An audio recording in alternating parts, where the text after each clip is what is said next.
Gracias por continuar en Contacto Nocturno y como le había adelantado tenemos una entrevista especial, una mujer de la política que desde el otro lado del país ha hecho sonar su nombre gobernando la entidad precisamente allá en la otra península. Le agradezco mucho a Ivonne Ortega que esté con nosotros. Buenas noches. Al contrario, gracias a ti por permitirme platicar con tu auditorio.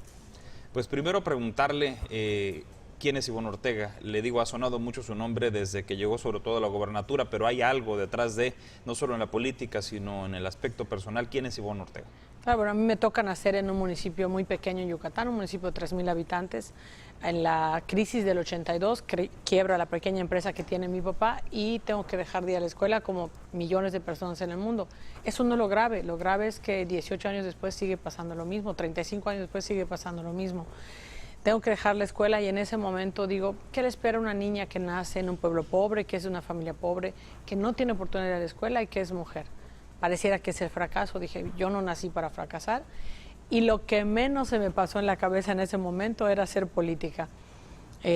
Decido ser empresaria, averiguo cuánto cuesta una marrana, costaba 760 pesos, de esos pesos en ese entonces, ahorro 10 pesos por 76 días, junto mis 760 pesos, compro la marrana, 1, 2, 3, 5, 10 va creciendo, tengo una tienda de abarrotes, una carnicería, una panadería, soy panadera, sé hacer pan. Y ahora digo que lo quiero acabar. Y logro vendía productos de belleza para no hacer promoción a ninguna marca y logro una mesa en el mercado. Para mis 19 años, con todo lo que te estoy comentando, ya era una mujer exitosa para mi pueblo, logro la mesa del mercado y alrededor del mercado había un drenaje que un presidente municipal lo abría y el siguiente lo enterraba, pero ninguno lo terminaba. Y dije, ¿qué tan difícil puede ser presidenta municipal? No había habido nunca mujer presidenta municipal en mi pueblo. No ¿De había qué pueblo estamos hablando? Tzemul, se llama Tzemul, D-Z-E-M-U-L. Es un poco difícil de pronunciar. Pero tenía 3,000 habitantes, ahora tiene 3,500, ya creció un poquito. Y digo, a ver qué tan difícil puede ser el drenaje. Voy a ser presidenta municipal. No, bueno. Fue mi reto más importante buscar el apoyo de las mujeres, de los hombres. Gané con el 84% de la participación electoral, me convertí en la primera presidenta municipal a los 25 años de edad y la primera joven. A los 27 fui diputada local, a los 29 fui diputada federal, todas estas en interna y constitucional. El Senado fue la única que no fue interna y constitucional, hicieron una encuesta, gané la encuesta y fui senadora. A los 33, secretaria de la mesa directiva, y a los 34 años de edad, la primera mujer gobernadora de mi estado. Yucatán es el estado más seguro del país y tiene otros indicadores que pueden calificarse. Yucatán, Mérida, la capital, es la capital que tiene mejor calidad de vida de Latinoamérica. No es un logro de Ivonne Ortega, es un logro de los yucatecos junto a su gobernante o a su gobierno.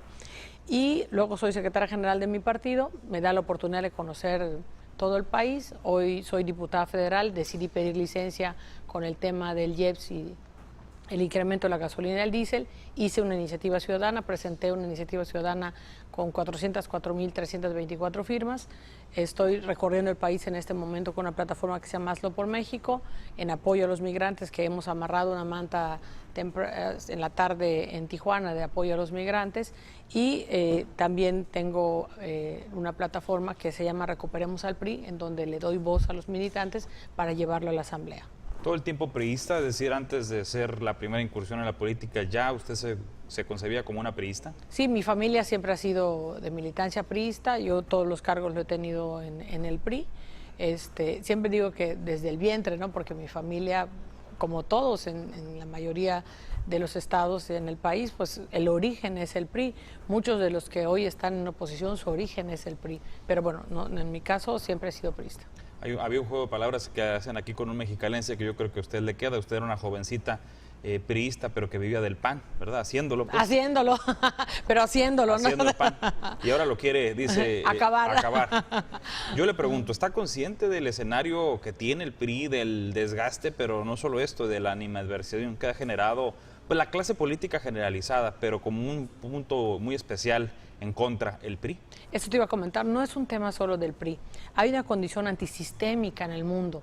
Podemos ver pues, el que inicia la condición antisistémica, que es Grecia, y después de eso podemos ver España y una serie de cosas, pero los más recientes, la propia elección de nuestro país vecino, en los que estamos teniendo todavía consecuencias los mexicanos, porque cada vez que toma un discurso, cada vez que tiene a los mexicanos como punching bag, es una condición antisistémica. Ahora la elección en Francia con Macron, Macron tenía poca trayectoria política y al final de cuentas ganó en segunda vuelta, y los dos que quedaron en segunda vuelta tenían poca trayectoria política. Hay una condición antisistémica y es entendible. ¿Por qué es entendible? Porque hay los países que tienen democracia, ya sea que hayan derrocado un dictador o hayan cortado, en el caso de México, un proceso muy largo de gobierno, confiaron el desarrollo en su democracia. Hoy la democracia a los mexicanos no le dice mucho. Dice, al final de cuentas yo sigo teniendo los mismos problemas, aunque voto por el partido que definan y por el candidato que definan. Por eso el principal reto es lograr la participación electoral, que crezca la participación electoral y también generar las condiciones para cambiar de fondo las cosas que no han cambiado. La política económica se define en el 82, precisamente en la crisis donde mi papá quiebre tuvo que ir a la escuela, dejar de ir a la escuela. Del 82 aquí han pasado 35 años. En 35 años han pasado 6 presidentes, 4 del PRI, 2 del PAN, y la política económica ni siquiera la hemos discutido, ni siquiera la hemos evaluado. O sea, no sabemos qué es lo que sí está funcionando para fortalecerlo y lo que no está funcionando, cambiarlo. En el 88 definen la política social. Del 88 acá han pasado 29 años, en 29 años han pasado 5 presidentes, 3 del PRI, 2 del PAN, y le hemos metido como mexicanos, porque yo pago mis impuestos, le hemos metido casi 4 billones de pesos, o sea, 4 millones de pesos. En el 88 se calculaba que habían 53 millones de pobres. 29 años después y casi 4 billones de pesos después, hay 55.3 millones de pobres. No tengo que ser especialista en programas sociales para saber que no están funcionando. Evaluémoslos y definamos cuáles son los que sí sirven y los que no sirven, cambiémoslos, ¿no? En su experiencia como gobernadora, ¿cuáles de lo que vio desde esa experiencia son los programas definitivamente que no tendrían que seguir, o cuáles las ópticas de esos mismos programas? Porque el asunto asistencial ha sido criticado, llevado incluso por el propio presidente Peña Nieto hasta señalar el tema del populismo. Pero luego también pues, a nadie se le ocurre otra fórmula y todos terminan recurriendo a ello. Yo quiero comentarte de entrada, pues, con el público no podemos interactuar en este momento, pero sí me gustaría que los pusiéramos a pensar. ¿Tienen idea de cuántos programas sociales hay entre los programas municipales, estatales y federales? ¿Tú tienes idea de cuántos puedan ser? No, tampoco tengo la idea. A ver, dime un número, el que tú consideres. De los programas estatales, municipales y federales. Programas sociales, financiados por los que pagamos impuestos. No sé, alguna veintena. No. Siéntate bien y los que nos estén viendo que se sienten. Hay 5.491 programas sociales. Fiscalmente es insostenible y socialmente es imperdonable. Tal pareciera que el que nace pobre en México, su trabajo es ser pobre. Cuando tendríamos que fomentar programas sociales que permitan que las familias puedan salir adelante, no que estén esperando a que llegue el apoyo de todos los 5.491. ¿Usted cree que este asunto de fondo involucre la parte de la sociedad como responsable? Por supuesto, y no solo no como responsable, sino que le permitan opinar. Lo que han hecho, hay quienes decían, son programas hechos electorales o son programas electoreros. Ya ni electoreros son, vota el 22% de los beneficiarios de los programas. O sea, ya ni siquiera los que tienen algún beneficio de un programa de cualquier gobierno salen a votar porque no están viendo como opción esos programas de solución. ¿Qué tenemos que hacer? Por lo menos ponerlos a discusión y también evaluarlos, y después de estar evaluados, pues saber cuáles los que tienen que ser modificados o fortalecidos si estuvieran dando resultados, ¿no? Si su lectura política es que el mundo, y muchos lo dicen, analistas lo refieren, está en una posición antisistémica, ¿cómo usted, desde la perspectiva del PRI, pretende ser una oferta distinta o antisistémica, si viene de la raíz precisamente de la que todos hablaba, de la cultura política mexicana se viene? Bueno, si bien vengo y he militado toda mi vida en el partido, he marcado siempre una diferencia con el tema del incremento al diésel y a la gasolina. Por eso decido pedir licencia de mi cargo como diputada federal, separarme del cargo, hacer una iniciativa ciudadana, no tener un solo centavo de recurso público en este esfuerzo que estamos haciendo y presentar la iniciativa que permitiera que no era una persona, no era Ivonne Ortega, sino 404.324 personas las que le están pidiendo a los diputados federales, que por cierto está cerca de ser dictaminada para el 8 de junio, si la mente no me falla, debe ser dictaminada, puedan definir qué es lo que van a hacer con algo que le pega directamente al bolsillo de las familias. El diésel, la gasolina, le pega directamente al bolsillo de las familias. Nosotros pagamos un IVA por el diésel y la gasolina, pagamos la logística que es lleva nuestro petróleo duro a Estados Unidos, lo refinan y nos lo regresan como gasolina, y eso lo pagamos en dólares. Eso no lo podemos cambiar. Lo que sí podemos cambiar es el IEPS, que es un impuesto especial a alcohol, a cigarros y a gasolina y a diésel. Digamos que es un impuesto especial a algo que si tú puedes pagar, lo consumes. Pero en el caso de la gasolina y el diésel no es algo que tengas optativo, porque no es nada más para los que tienen coche. Todo, lamentablemente, en nuestro país se mueve a través de gasolina y de diésel. Entonces, así he sido siempre.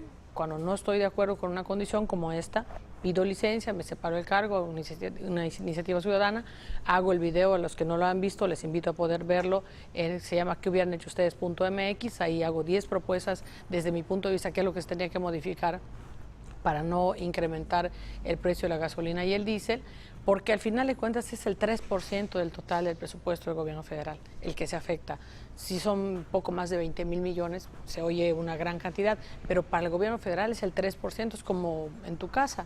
El 3%, si tuvieras que ahorrar el 3%, pues decides si ibas 2 veces al cine al mes, pues a lo mejor irás una o no irás ninguna, porque es algo que no pasa nada si no vas al cine. Eso es lo que tendría que estar definiendo el gobierno, ¿no? Recuerdo algunas de entrevisté telefónicamente cuando recién pasaba lo que el presidente Peña Nieto decía y que se hizo además viral y no en un sentido positivo, cuando sale a decir ustedes qué hubieran hecho y luego claro, usted sale con esta iniciativa. ¿Nos puede sintetizar y recordar ese decálogo?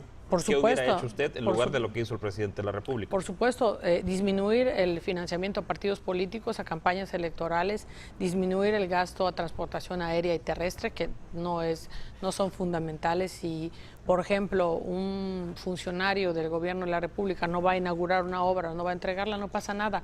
Si la abren al público, le está a servicio al público, pues eso es lo que verdaderamente importa. Entonces, si le ahorras a transportación aérea, terrestre y algunas de largo plazo, como la posibilidad de primero modernizar nuestras refinerías y hacer otras refinerías estratégicamente ubicadas que permitan que ya no tengamos que mandar nuestro petróleo duro a Estados Unidos y pagar pero esas son de largo plazo. Las que pueden ayudar en la inmediatez es la disminución del IEPS, ese se sentiría en la inmediatez, disminuir el costo de transportación aérea y terrestre, disminuir el financiamiento a partidos políticos y a campañas electorales, a promoción, se gasta muchísimo dinero en promoción, que bueno, al final de cuentas no pasa nada si no vemos 10 spots en un día, ¿no? Esas son cosas que no, y otras que son de largo plazo, como el de la refinería.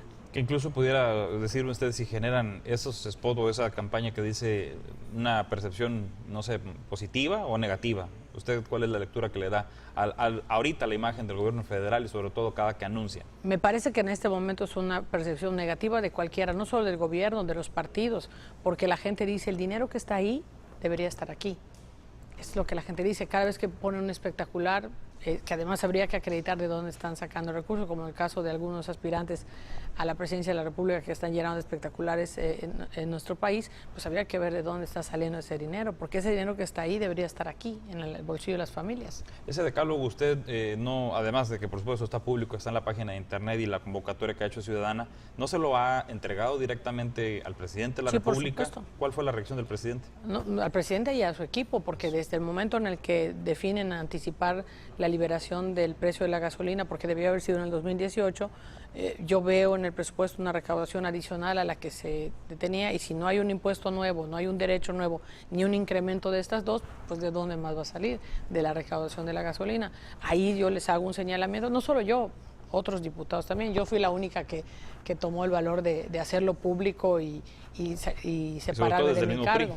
y separarme de mi cargo, pero al final de cuentas varios hicieron el señalamiento, nos dijeron no, que no era de ahí, llega el 1 de enero y efectivamente sí es de ahí.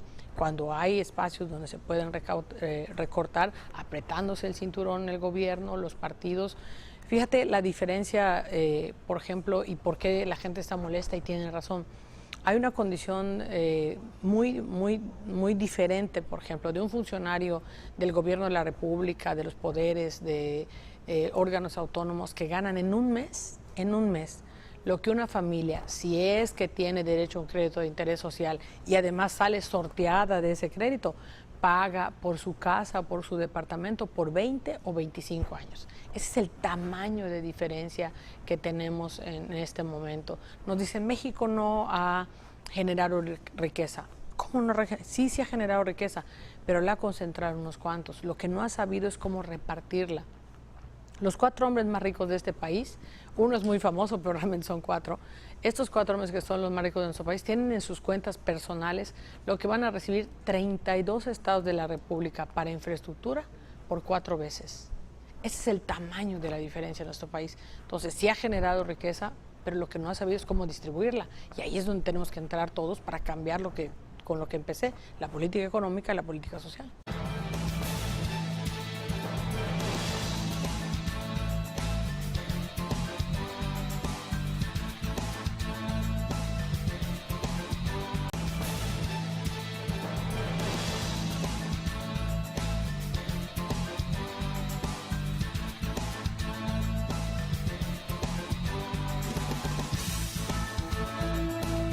¿Cómo rompería usted con esa desigualdad? Primero había que definir las condiciones las condiciones naturales, productivas, o sea, las que son de manera natural. No tenemos definidas, y si las tienen definidas yo no las conozco, y si las tienen definidas tampoco se ven en la asignación de presupuestos, porque si tienes definidas las condiciones productivas naturales de las regiones del país, de los estados y de las regiones de los estados, en consecuencia inviertes en esa condición. Por ejemplo, en Michoacán, además de grandes exportadores de aguacate, son también los principales exportadores de berries, de fresa, frambuesa, moras, etcétera. Te lo muestran con mucho orgullo, te dicen, miren, aquí está, yo le calculo a ojo de buen cubero ese espacio que mostraron unas 4,000 hectáreas. Pero aquí están generando trabajo de pizca, cuando en medio de todo eso hay una normal rural, con 3 camionetas de militares y 2 patrullas de PFPs. Ahí, en ese entorno, yo vería mínimo una técnica agropecuaria, si no es que una ingeniería agronómica que permita darle valor agregado a lo que de manera natural ya tienes. Entonces, el sueldo estarías hablando no del de la pizca, sino además del de la pizca, del ingeniero que transforma el recurso natural que ya tienes con un valor agregado.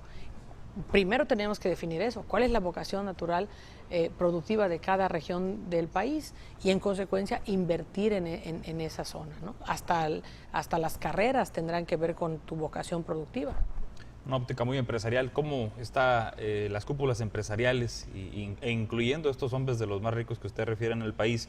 Con usted, con su carrera política, ¿cómo han interactuado en ese sentido? Bien, yo tengo buena relación con todos ellos. Afortunadamente, el haber sido gobernadora, entregar los resultados que son públicos, no está mal que yo me haga promoción, pero Yucatán es el estado más seguro del país, Mérida es la mejor capital para vivir en Latinoamérica, es el 3er o 4.º estado con menor deuda de todo el país y una serie de cosas que son públicas, son mediciones. Por ejemplo, te voy a poner una medición que es internacional, se mide el índice de criminalidad, porque no solo es delincuencia organizada, sino el del fuero común, que es el que lastima verdaderamente a las personas.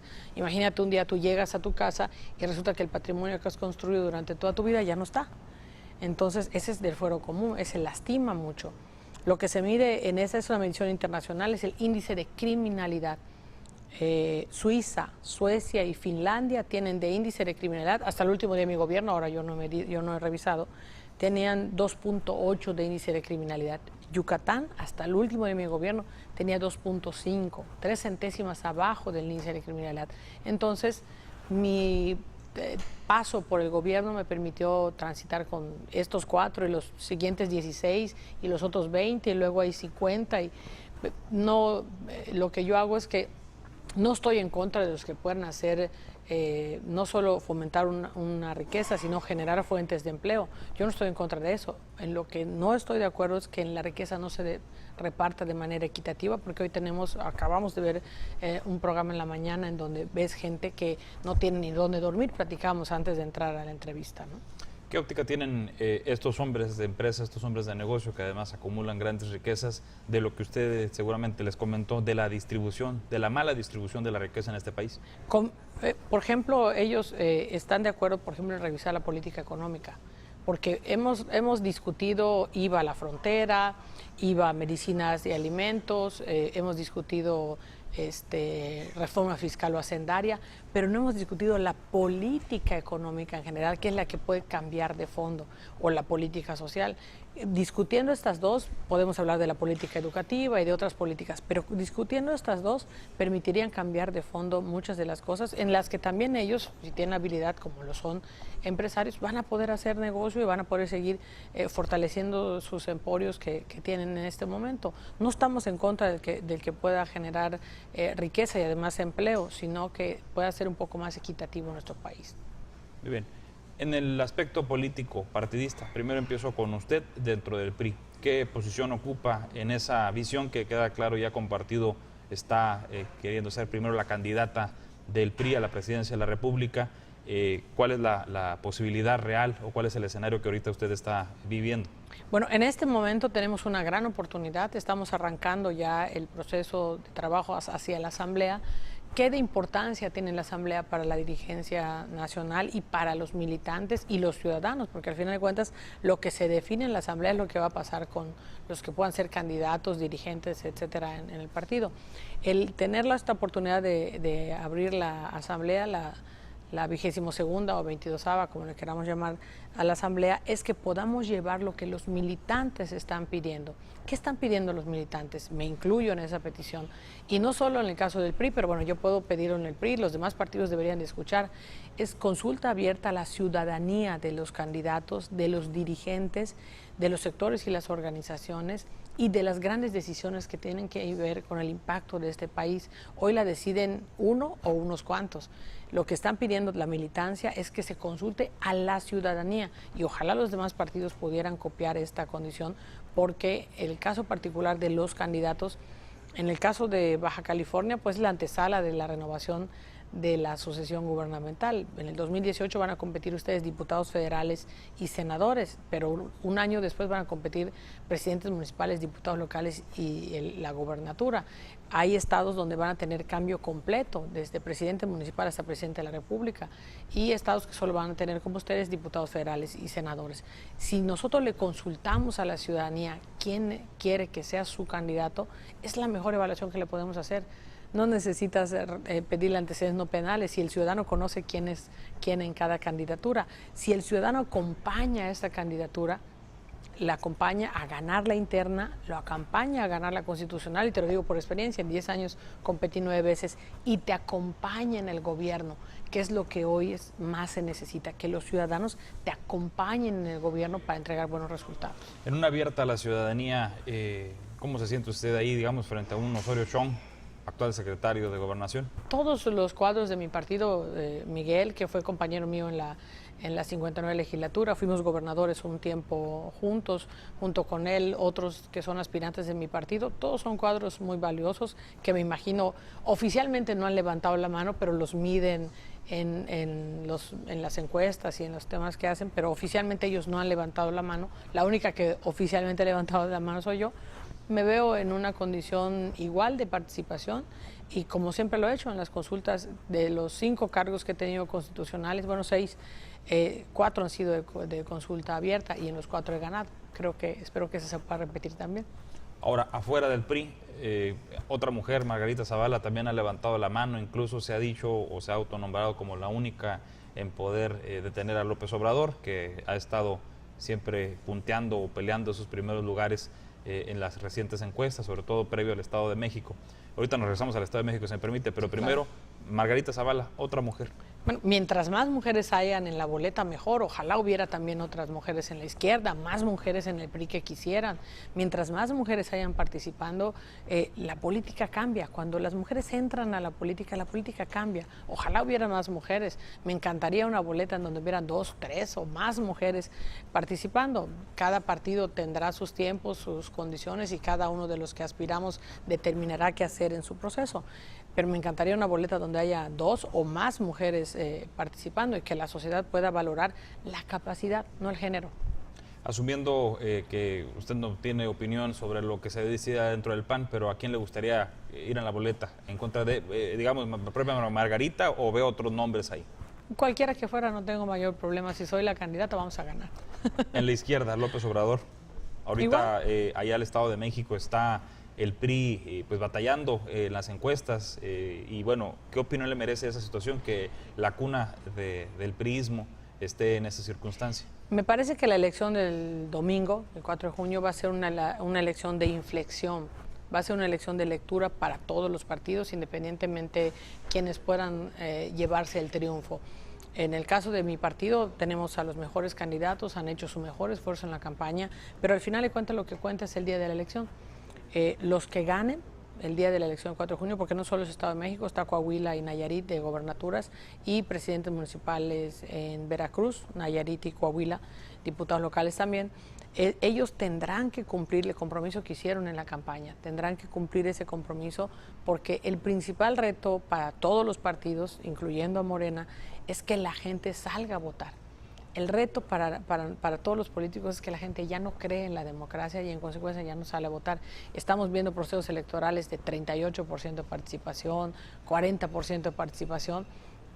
Entonces el que gane pues es un gobierno débil porque va a gobernar con ni la tercera parte de la sociedad. Sin embargo, hay analistas que leen que entre mayor votación haya, digamos, en el Estado de México, por ser un referente, más posibilidades que el PRI pierda y menor pues, votación les lleva a más posibilidades de triunfo.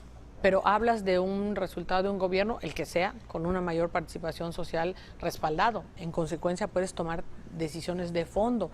En mi elección a la presidencia municipal votó el 84% del padrón electoral. A la gobernatura votó el 77% del padrón electoral. Eso me permitió llegar con una gran fuerza social que permitió hacer cambios de fondo que hoy dan los resultados que te estaba comentando hace un momento. Eso no lo logró Ivonne Ortega, lo logró la sociedad yucateca que respaldó a Ivonne Ortega. De López Obrador, ¿qué nos puede comentar? Es un peligro, como dicen, para México. Hubo una campaña en aquel entonces, el cierre se daba entre los panistas y él precisamente, pero ¿usted cómo lo ve al político? Yo lo que veo en el caso de López Obrador es que él habla, pero no escucha. Y hoy lo que la sociedad está demandando es ser escuchada, y no solo ser escuchada, que lo que está diciendo se ha llevado a una realidad. Muy bien.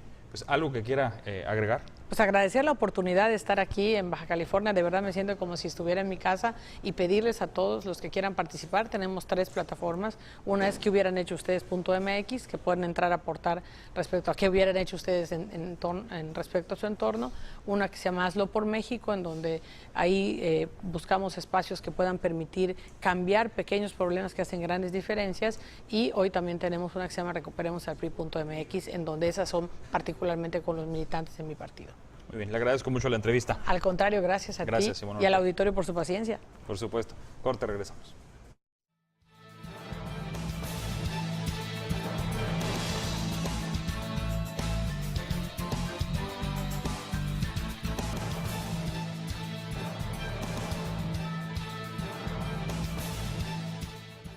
Ya nada más agradecerle mucho su compañía, su confianza en este contacto nocturno. Y bueno, vamos a estar terminando porque usted lo pidió, tempranito a las 11, porque bueno, hay jornadas también que atender muy temprano. Así que de verdad muchas gracias por quedarse hasta este momento en el que decimos gracias.